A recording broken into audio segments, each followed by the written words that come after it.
বাংলাদেশের এই পানির অভাবে 15 লক্ষ টন চাল কম উৎপাদন হচ্ছে। 15 লক্ষ টন এই পানির অভাবে।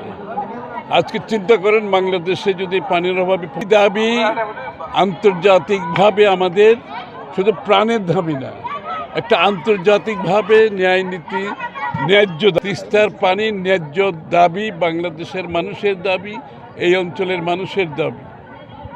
আমাদের জলবায়ু পরিবর্তনের ফল এখানে ইতিমধ্যে শুরু হয়ে গেছে।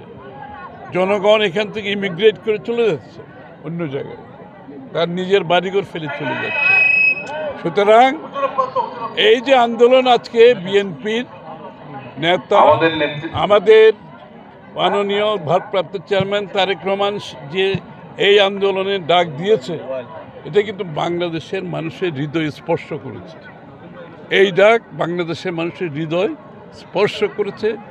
এই ধারণা আমরা সকলে ধারণ করেছিলাম, কিন্তু এটার বহিঃপ্রকাশ আজকে এই আন্দোলনের মাধ্যমে আমরা ঘোরাতে পেরেছি এবং এই আন্দোলন অব্যাহত থাকবে। পানি যতদিন না আসবে